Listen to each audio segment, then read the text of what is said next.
Squad 44 changed my whole sniper gaming experience, and in this video I'm going to take you through the role of a sniper and how you may not realise the importance of your position in the squad. Sniping in FPS games has always been about getting the longest range kill, getting that dopamine hit, headshots, eliminating enemies before they even are aware that you're there. But what if I was to tell you that your experience of sniping has only taken one aspect of sniping, which is the kills, and it's excluded all of the rest? But Squad 44 dramatically changes this in every way. I can't emphasize that enough. To show you how, I jumped into a few games as a sniper, mostly on the offensive, because let me just get one thing straight. Defensive gameplay as a sniper is totally different to offensive gameplay as a sniper in Squad 44. On the defense, you're hitting targets are appearing constantly, you're pulling back to the next strong point, you're hitting more targets, you're pulling back, you're hitting more targets, you're identifying targets.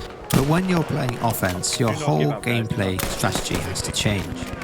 First thing you're going to notice in Squad 44 is your limited HUD and on-screen notifiers. Teammates are in green, allies are in blue, and enemies have no marker at all, and there's no scope glare. Very important to note that.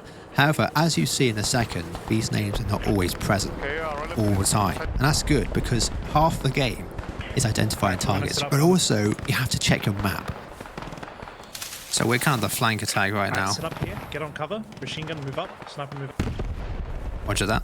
So you'll see at the start of the game, a lot of times I will be shooting targets, and later on in the game I'll be checking my map first to try and identify if that's a teammate before I take the shot. And that's really important because people can be hard to identify. And I'm going to show you a couple of clips now where I'm going to pause the video. I want you to tell me in the comments whether you would have taken the shot or not. So here's the first one. So let's just run through what's happening here, because I think it's important that we break this down. As I'm running up to this bush, the squad lead says, "Alright, get up here guys, get up here. Okay everybody, go on the attack marker." So I know that our squad are going to be pushing towards that attack marker. Everybody else is going through the hedge. So the last thing I expect to see is someone coming out towards me away from the attack marker. I don't wait for a identification. I immediately turn my character towards him. Scope comes out, 1.5 seconds, and my crosshair is on his head. Now, would you say in a split second you could identify that person? Would you have pulled the trigger? I want to know. I'm going to put a poll up actually, and guys can go and vote on it, as well as tell me in the comments. But you can't really tell. His helmet is kind of covered by the bushes that could easily be a paratrooper. And so I can't make a positive or negative ID. And so what happens is I end up holding the shot this time. And only after then do I see the tiny words of his tag. But on a green bush, you can't see it at that distance, especially when you zoom out like this with the scope. But I'm waiting for him to come out of run stance into aggressive stance. If he stopped running, I don't care what his name tag would have said, I would have absolutely taken that shot, because it only takes a split second to kill or be killed in this game. Risks versus reward, as you'll see in just a second. If someone gets around our back and starts clipping people, confusion's going to break out. And my job as a sniper is not just to find targets, it's to actually protect the rear of the squad from people encroaching on our position. Yes, it's to find targets downrange, but it's also to protect the rear and flanks of the squad. And that's what I'm doing here. I've identified a target. It's coming away from what I think we should be advancing on. As I zoom in, I can't positively identify. I wait. The target does not present danger, doesn't stop to raise the rifle. If you would have shot, let me know. You've got to be extra careful, but keep that trigger finger on the trigger. This one was a lucky break for me, really. As you're about to see, things did not go well for us in this squad. Don't you why do you shoot? So you may be wondering why the squad leader is annoyed that a member of our squad pulled the trigger. And it's because of the tactical situation going on. We as a flanking squad are pushing behind enemy positions whilst the main body is pushing up towards the farm from the opposite side. By giving our position away before we are able to set up, our situation is now compromised. Okay, our position's given away. Empty, get up to me quick. Sniper. A lot of things happen next. Firstly, I'm ordered with a machine gun to push up through the hedge and establish a position to support the squad. But two things are wrong. My stamina is really low, and so I can't quickly move through the bush. And my teammates, instead of moving into position on the other side of the hedge, have blocked the path. And of course, we get gunned down by enemy infantry. So not a great start to the game, and as we continue on, I struggle to get a line of sight on targets. We haven't had much luck yet sniping, but we haven't had any eyes on any enemies yet, so that's not been particularly good. Now where the MG's going, he's completely lost. I think he's going the wrong way. So we're going to form up at the valley and try and push across. We've got to find some sort of position here, though, for us to actually, use our scope effectively. Hedges in this map are so thick that there's absolutely no way to look into them, only to look out. And this is what I mean by defensive versus offensive sniper gameplay. As a defensive sniper, I can sit on a flank and pick off targets running through fields appearing from hedgerows, but as an offensive sniper, I've got to discover these defensive positions and try and neutralize them. In a way, an offensive sniper actually plays a counter-sniper role, taking out high-priority targets such as machine guns or other snipers. And this is what I was discovering in this round. Really hot, really hot. Rally's hot, roger. Sniper, they're on top of it. Sniping is all about predicting engagements, which is why here I put out my pistol in preparation for a short-range engagement. I see Germans moving in front. In this instance, having my pistol equipped meant I missed an opportune shot into an enemy. However, I now know he's around, Come on, guys, and get up he here. has no idea. Twice. I decide to cross back into the field I was in to see if the enemy I spotted is crossing, but also because I don't want to expose myself to any other enemies who may or may not be crossing the open ground. We're going to try and clear out north of the objective, find where they spawn, and then attack it from the... Alright, let's move out. There's one guy here somewhere. This is a German radio man. He has a G43, a semi-automatic rifle easily able to outmatch me at close range. In Squad 44, he's also crucial for establishing spawn points, so taking him out is essential. I, however, only have a basic pistol. I see a spawn. This one. For me, this engagement stems from good positioning. Without listening to my squad's call out, I would have never spotted this guy and never knew to be on my guard. But all good luck eventually does come to an end.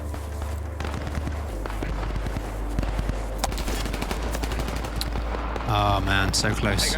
This game is really unforgiving, so I was just too late to hit that corner. If something isn't working, trying a different angle can be a good strategy. Right now, I'm not contributing to the team because I can't successfully overwatch due to the impenetrable hedges. Try and get in this house up here, see if we can offer any covering fire. I need to get some elevation and find some sort of position behind enemy lines where I can take out high priority targets. Let's try these stairs so we can get a bit of elevation on these guys.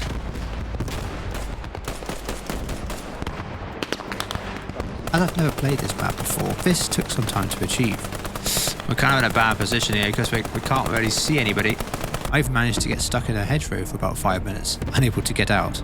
I think I might have accidentally cornered myself in these bushes. Oh, I'm back out, I think. Back out where we came. Eventually, though, I landed upon an open ground section. Seeing no other targets, I pushed towards the gunfire, hoping to find a spot overlooking the enemy defense. See you, guy.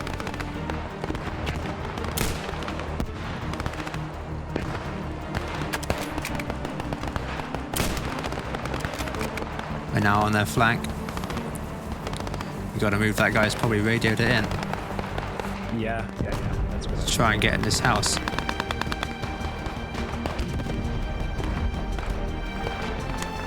This is a little risky here. We're trying to get... Unfortunately, I completely missed this player crossing the lane in front of me. Unlike my last encounter, I have now become the hunted. We got fast. Don't worry. Just take the game around here.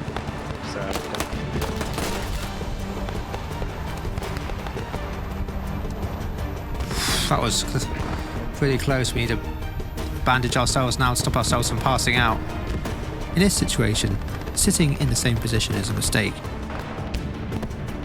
If this player was competent, he would have already reported my position, so I have to get out. And upon exiting the house, I get into a bad engagement. Oh, too far. It's too late before I realise that I really should have re-entered the house, and unfortunately, I lose this engagement. So what can we learn from these events? I probably should have stayed in the open ground and waited for more targets. This was the only time I was actually using my weapon in the correct circumstance. Windows are also extremely hard to acquire targets out of, and I should have been more careful when exiting, clearing the lane as best I can. I don't know if this was the enemy sniper, but the fact that he is using a pistol in both engagements makes me believe it is. Let me know down in the comments if you can figure it out. I decided to rejoin my team for the final push on the objective, since my run around wasn't that effective, and finally I started having some success. Sounds like something caught fire there. Yep. Our team clears this field with heavy casualties. You can see my teammate's name tag just disappears, and there's lots of gunfire going on, which leads me to believe now that they were engaging some sort of target. I don't scope in, which is a mistake. That's just my inexperience in the game. As I'm learning more, I'll be more aware of what's going on in front of me and I'll miss less things. But you're going to miss things in this game, it's just part of the aspect of it. It is also very possible this is the enemy sniper. It's time for a game of cat and mouse.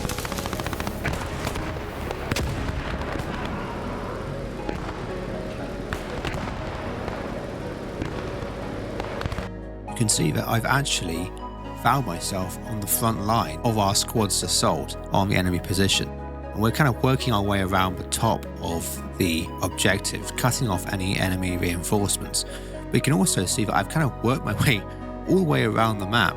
Across from me right now is the field that we were scoping in earlier, which is currently being held by 6th and 7th squad. And hopefully our squads will start a successful pincer movement, cutting off any enemy supplies to the objective. However, time is running out. Our options are going to become very limited of what actually strategically we can do from here, rather than just pushing on the objective and trying to capture it. So after taking out that machine gunner that seemed to have a death sentence by wandering out into the middle of the open ground, I start covering my teammate's approach to try and clear those bushes. However, he goes down immediately upon entering them. I'm very worried that there's lots of Germans between me and the objective, and my squad's just going to go into those bushes and get taken out one by one. So we can chuck a grenade that far. So I think about throwing grenades into those bushes, and they are quite successful. However, unlike other games where you can see how many kills you get by the kill feed when you throw things or when you shoot people, this game you don't get that. The only indication of kills you get is a headshot kill where you get a slight ping. However, this time you don't get anything. I could be killing 5 Germans and have absolutely no idea. I could have missed all 5. And that's just the reality of this game. You don't know what you don't know. And so you have to sort of take preemptive steps. Do not give up, guys. Do not 15 tickets remaining. Yes, I've cleared as what I think I can with a grenade. However, it's not definitely clear. I can't see into it, but I've grenaded it as best I can. You may have just heard the squad leader say don't give up, and that's because our tickets are running dry. And you may think it's kind of slow how I'm clearing these bushes. Isn't there some urgency to the situation? I just want you to see just how quickly this guy appears out of absolutely nowhere as I'm advancing on him. There's no one, and then he's there. That's how quickly someone can appear in front of you, so you have to be prepared. This is not Call of Duty where you can just run around sliding everywhere. This is coordinated, slow and deliberate actions that you have to take to clear every step you make.